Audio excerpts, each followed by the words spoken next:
Ladies and gentlemen, Sarah Bianchi, Deputy United States Trade Representative. Thank you to Concordia for the opportunity to participate in the 2022 Lexington Summit. I regret that I'm unable to join you today for this very timely and relevant discussion on global supply chain challenges. I am pleased to be able to share some observations as the Deputy United States Trade Representative, and I hope that this will initiate a lively conversation between Michelle, our moderator, Robert, and the great audience you all have today. The COVID-19 pandemic and Russia's unjust invasion of Ukraine have created significant disruptions to global supply chains and trade. These stresses put a spotlight on pre-existing weaknesses in many supply chains, including in the United States, and the disruptions have led to higher costs for families, manufacturers, farmers, and businesses.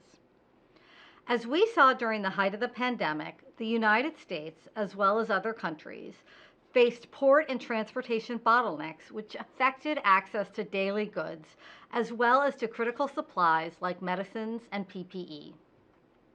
In addition, production shutdowns demonstrated how dependent so many industries are on a single product, like semiconductors, or on a single source of supply.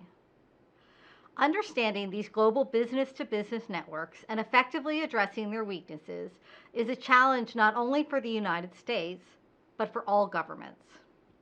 The Biden-Harris administration has made clear that we need to address resiliency in our supply chains, not just now, but for the long term so we can withstand future shocks. In February 2021, President Biden issued an executive order on securing America's supply chains. This executive order launched a critical whole-of-government review of key sectors and major industrial bases. USTR was appointed to lead the supply chain task force made up of agencies across the government. We've been working hard to identify supply chain vulnerabilities, address unfair trade practices, and to take action to prepare for and prevent future disruptions. Committing to U.S. supply chain resilience will require new investments in infrastructure partnerships between the public and private sector to ensure sustainable approaches to trade and new incentives to increase a diverse supply of key inputs vulnerable to disruption. One additional and long-standing source of disruption, of course, is China. China's state-centered approach to the economy and trade has led to China's pursuit of industrial policies that provide unfair competitive advantages to Chinese companies.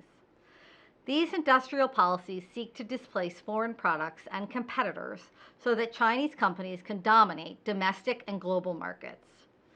They have proven to be highly disruptive and highlight the need to reduce our reliance on supply chains dependent on China.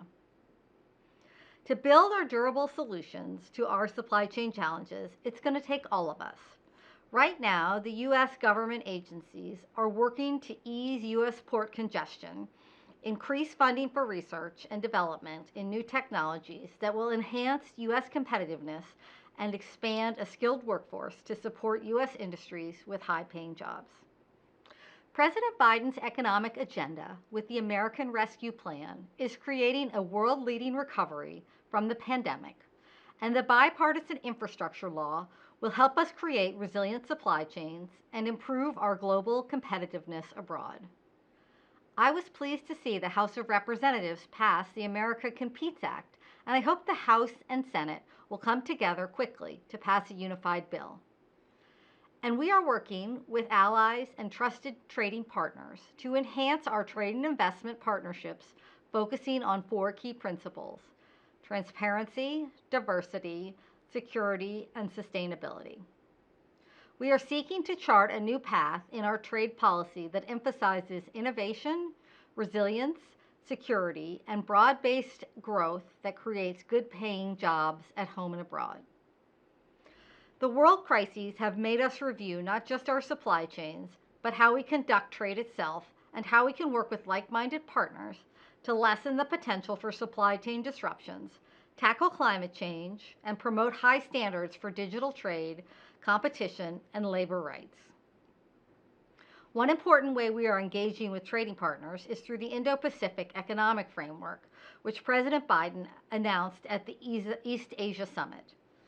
This framework that we are developing with allies and partners will be the centerpiece of our economic strategy in the Indo-Pacific and will ensure collaboration on common objectives in 4 key areas of work: supply chains, trade, infrastructure and decarbonization and clean energy, and tax and anti-corruption.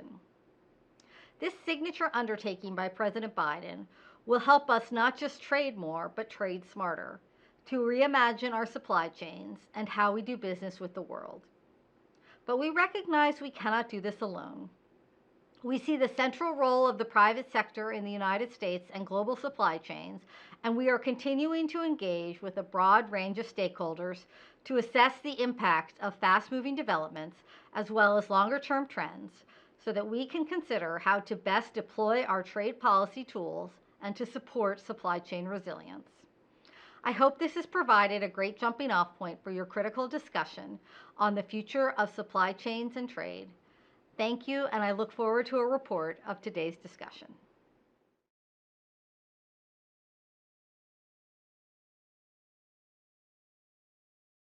Please welcome Michelle Giuda, Executive Vice President of Geopolitical Strategy and Risk at Weber Shandwick, and Robert Rosenberg, CEO, Intelex, Inc.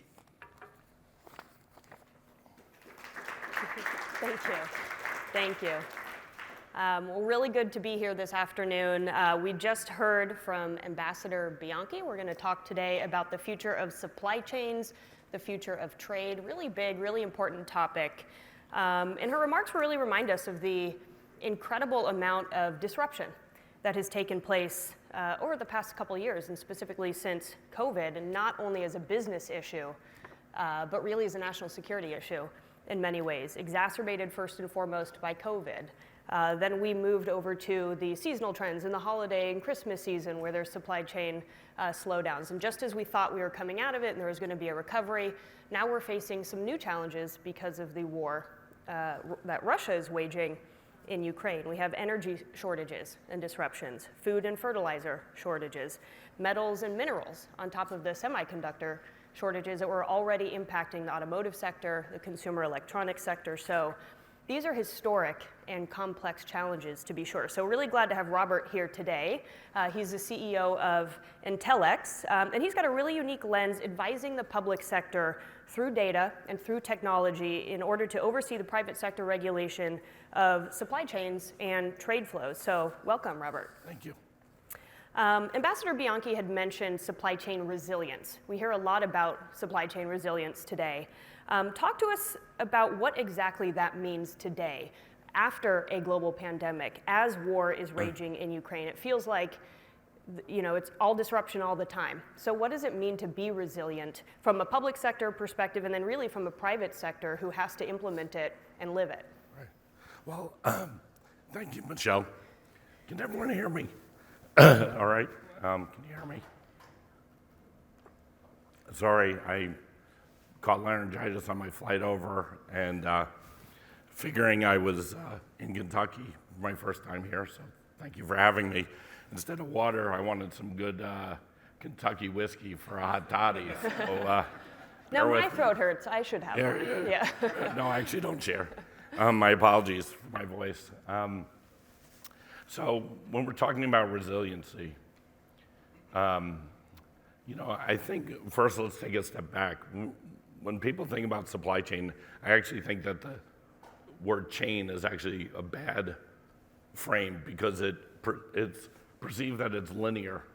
And while there are processes of goods moving from one item to another as it's processed, manufactured, distributed, sold, it's actually supply chain is a very complex system that is non-linear. It's actually really more like a supply cloud. And so when you're talking about resilience, very often people think about redundancy. And while there does have to be redundancy in certain places, I think really the better frame to think about it is agility. All of supply chains have to be rethought now, and frankly, the pandemic ripped off what was already apparent to people in the supply chain to cut to the chase, because of China, the rise of China, the Belt and Road Initiative, really reorienting, and also the consolidation of what was happening. So just to give you an example, or an analogy, I should say, like, as I was saying, like the supply chain is a complex system. Well, when a system is smooth and non-volatile, then it's like standing in water and you feel like you're fine if you're here, just like you're here. But as we know, if something's volatile, like all of a sudden the water goes up an inch, there's all of a sudden a big difference. There's not as much give in the system.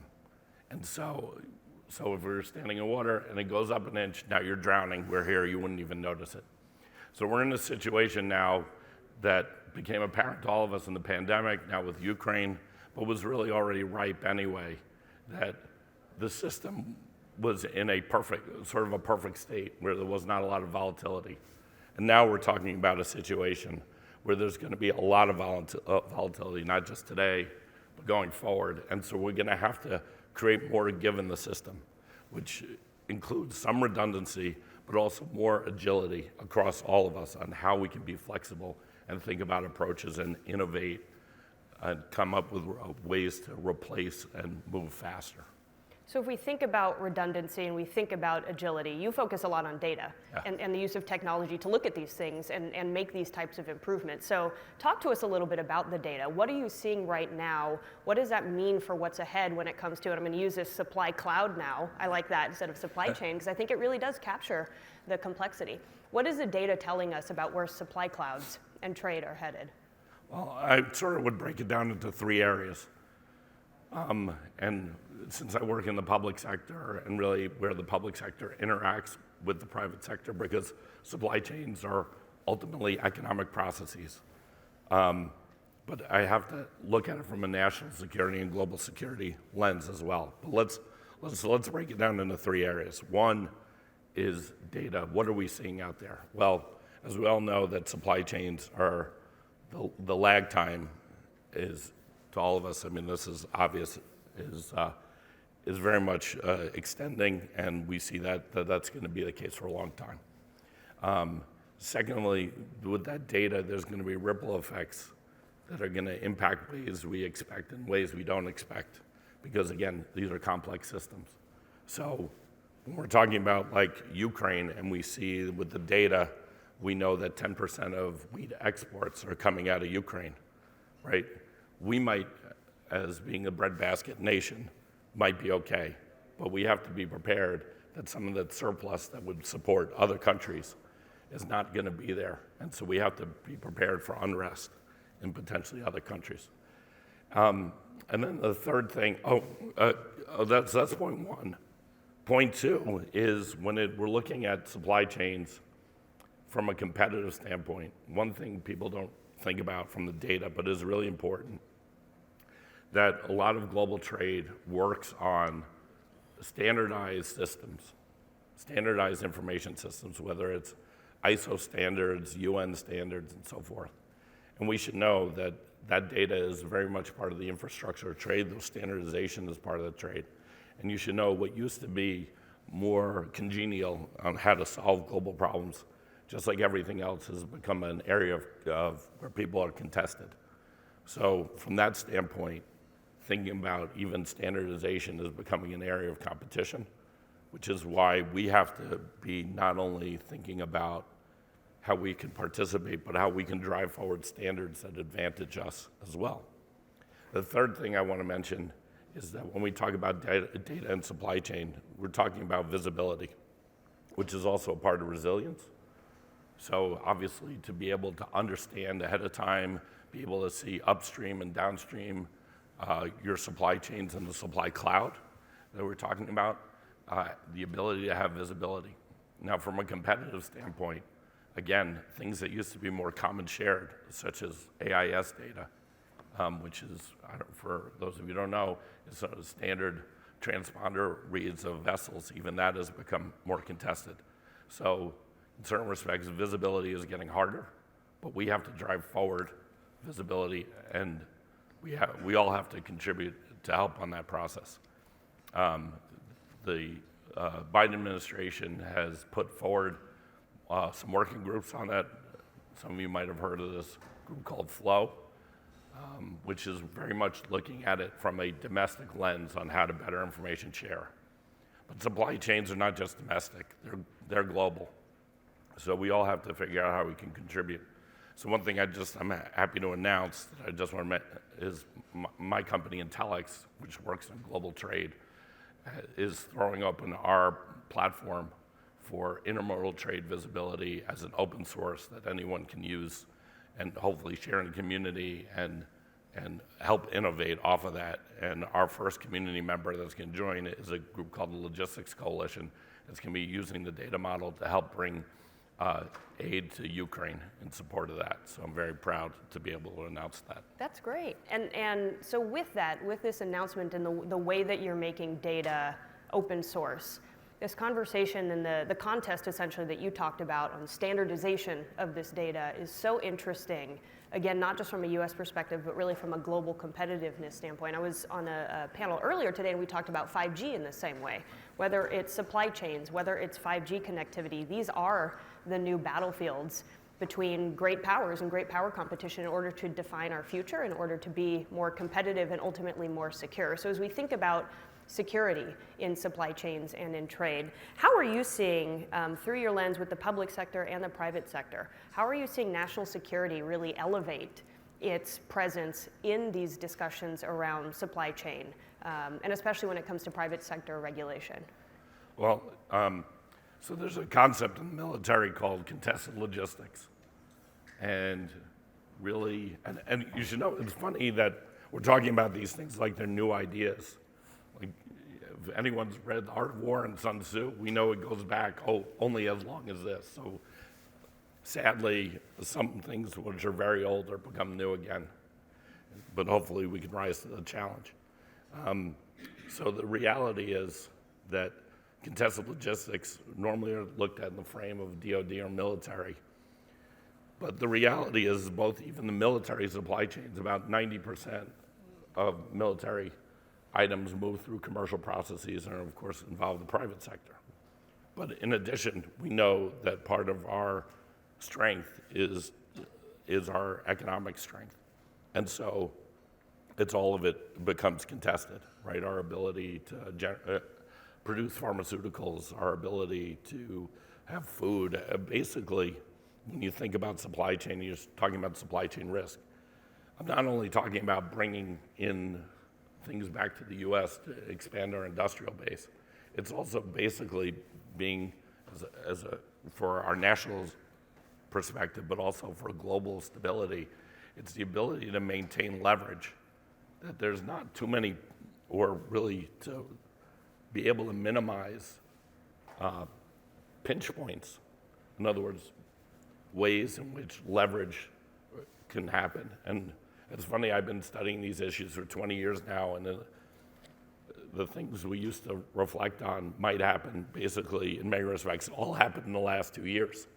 Between the pandemic, between the Ever Given getting stuck in the Suez, between shortages like PPE we were talking about, to the rise of China and so forth, right? So they're all hitting at the same time. So we're in a situation where we have to reevaluate supply chains, which means partly bringing capacity back, but for the reality that doesn't happen overnight, and also because being able to work with allied partners that share values, share aspiration, rule of law, and so forth, we want to strengthen and build partnerships like them that actually help not only our economic capacity, but also keep global stability and strength.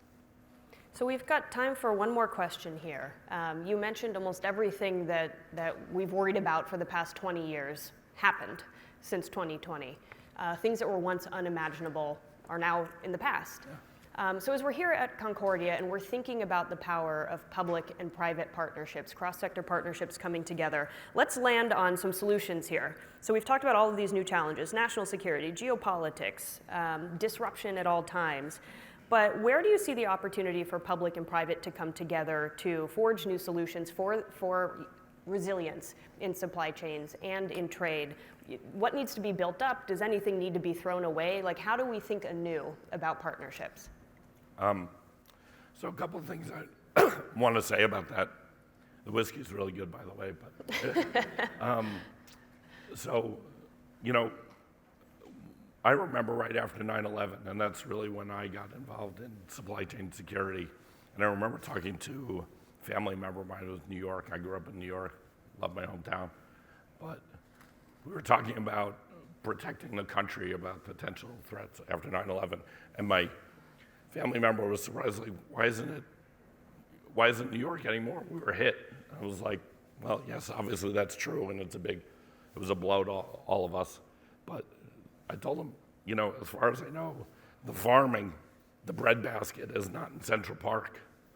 The, you know, a lot of the materials, the manufacturing and so forth are not in Manhattan, they're not in DC, right? And so this is a critical time where really we have to invest in building the industrial base, and the industrial base is going to happen in parts of the country that are where the capacity, the space, the ability to manufacture, such as where we are today, Lexington and so forth. So we have to invest in that, and we have to be creative about it. And one thing I do want to say is we need to lead with our values as well, because I've been amazed, as I think most of us, like I'll just use an example. When we're watching the Russians struggle with their logistics in Ukraine, and the Ukrainians undermanned have been able to outmaneuver. And I have to say, what I see on that is a situation not just of morale and home turf, right? But it's also people that are empowered to make decisions and innovate and be agile. Where if you're in a totalitarian environment where all you're going to do is, there's no trust, there's no empowerment, they're just doing what they're told to do and not a step further. And so there's no agility. And so I actually think that there's a lot of, if we think about it the same way by empowering our communities, empowering our individuals to innovate in ways that, you know, just because I can talk a little bit about supply chains, there's all kinds of details and expertise in manufacturing and processes that we can drive forward and come up with great solutions that will help us. And the government should support those not only with investment, but also have to find the right regimes where we have compliance, right, that protects us of safety and security, but also understand that there has to be more flexibility, because if we're running short, let's say on wheat, right, or food, and you know, companies have to be able to substitute. How do we enable companies to be agile where they're not worried about their compliance regime, so long as it's in a trusted, safe way? So I think that's something we can do. And then the last thing is, I think we should still make sure that we're driving forward and investing in our relationships globally, because again, with our values, China, you know, the U.S. and China are battle when coming to infrastructure and global trade and supply chain, but really China and their Belt and Road Initiative is really more about extraction and using more of a debt leverage model. And of course, when we're, you know, the U.S. has demands in developing countries and so forth, but if we lead with our values and build capacity there, we can build partnerships and strengthen our relationships, as well as bringing home some of our capacity back home as well. All right, leading with our values and empowering to tackle these great challenges ahead. Thank you so much, Robert. Thank you very much. Appreciate it.